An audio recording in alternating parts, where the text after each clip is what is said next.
فمن نکث فانما ينکث على نفسه، کہ جو اس بیعت کو توڑ دے تو وہ اپنے ہی ضرر میں، اپنے ہی نقصان میں اس بیعت کو توڑے گا۔ اس کا کیا مطلب ہے؟ یقول تعالی ذکر، اللہ تعالیٰ کا فرمان ہے فمن نکث، جو شخص اس بیعت کو توڑے گا، جو بیعت اس نے محمد صلی اللہ علیہ وآلہ وسلم کے ساتھ کیا ہے اور اس بیعت کو نقض کرے گا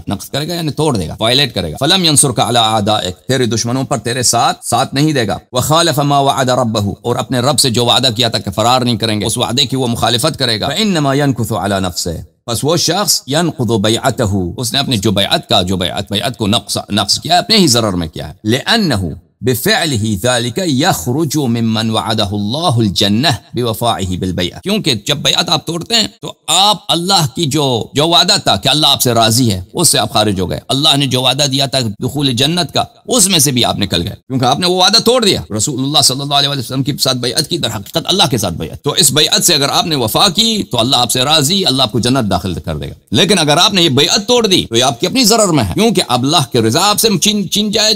لیا جائے گا اور پھر آپ کو جہنم لے کے جایا جائے گا اور آپ جنتی نہیں ہوں گے۔ فلم يضر بنكثه غير نفسه، ایسا شخص جو اپنے بیعت کو توڑتا ہے تو صرف اس کا نقصان اس کو خود ہوتا ہے، کسی اور کو نقصان نہیں ہوتا، ولم ينكث الا عليها، اور اس کا نقصان سوائے اپنے ذات کو کسی اور کو نہیں ملتا۔ جو بیعت ہوا تھا وہ کس بات پہ ہوا تھا؟ یہاں پہ طبری نے بھی اشارہ کیا کہ بیعت یہی اسی بات پہ ہوا تھا کہ جہاد میں ہم بیعت رضوان جو ہوا تھا اس کا کس بات پہ بیعت ہوا تھا؟ ہم بیعت ہوتا ہے وعدہ کرنا، عہد کرنا، کس بات پہ عہد ہے؟ عہد یہ تھا عزیزو کہ ہم دشمن سے نہیں بھاگیں گے، موت آ جائے بھی بھاگیں گے نہیں، یہ بخاری میں بھی ہے، مسلم میں بھی ہے، علماء نے اس کی تصدیق بھی کیا۔ ملاحظہ فرمائیے عزیزو، کتاب سقیم بخاری چھاپ دار احیاء التراث العربی، یہاں پر صفحہ نمبر 527 میں باب البیع فی الحرب ان لا یفروا، جنگ میں بیعت کرنا کہ فرار نہ کریں، بھاگے نہیں، اور بعض نے کہا علی الموت، موت بھی آ جائے فرار نہیں کریں گے، بعض نے کہا کہ یہ فقرہ بھی تھا علی الموت۔ یہاں پہ میں ایک نکتہ آپ کو بتا دوں، اختلاف ہے احادیث میں، جماعت عمریہ کے احادیث میں کہ بیعت کس کے الفاظ کیا تھے نا، ٹھیک ہے نا، بعض میں یہ ہے کہ بیعت یہ تھا کہ ہم عائداری کریں گے،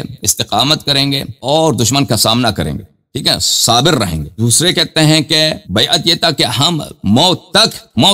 بیعت کی، موت پر انہوں نے بیعت کی، موت پر بیعت۔ تو علماء نے فرمایا کہ ان دونوں میں کوئی فرق نہیں ہے، ان دونوں الفاظ میں کوئی فرق نہیں ہے۔ جنہوں نے روایت کی ہے کہ ہم پائیداری کریں گے، صبر کریں گے، اس سے بھی مراد یہی ہے، اس وقت تک پائیداری کریں گے جب تک ہمیں شہادت ملے یا دشمن کو شکست دے۔ اور جنہوں نے کہا کہ موت پہ بیعت کی ہے، ان کا بھی یہی مطلب ہے کہ ہمیں موت بھی آ جائے فرار نہیں کریں گے، بھاگیں گے نہیں۔ عبداللہ ابن زید روایت کرتے ہیں کہ جب حرہ کا واقعہ پیش آیا سنہ 63-64 ہجری کو، وہاں پہ کسی نے کہا کہ ان ابن حنظلہ یبایع الناس علی الموت، ابن حنظلہ نے لوگوں سے موت پہ بیعت لے رہا، شہادت ملنے تک فرار نہیں ہونا۔ تو عبداللہ ابن زید نے کہا لا ابایع علی ھذا احدا بعد رسول اللہ صلی اللہ علیہ وآلہ، عبداللہ ابن زید نے کہا کہ یہ بیعت میں نے رسول پاک صلی اللہ علیہ وسلم کے ساتھ تو کیا تھا بیعت الرضوان میں، اس کے بعد کسی اور سے میں نے یہ موت پہ بیعت میں نے نہیں کرنا، ٹھیک ہے نا۔ تو اس سے پتہ کیا چلتا ہے کہ وہ بیعت موت پہ تھا۔ یہ روایت ہے بھائی سلمہ سے، ہم نے ان سے پوچھا، راوی کہتا ہے یا ابا مسلم علی ای شیء کنتم تبایعون یومئذ، تم کس بات پہ بیعت کرتے تھے رسول پاک صلی اللہ علیہ وسلم کے ساتھ؟ تو انہوں نے کہا علی الموت،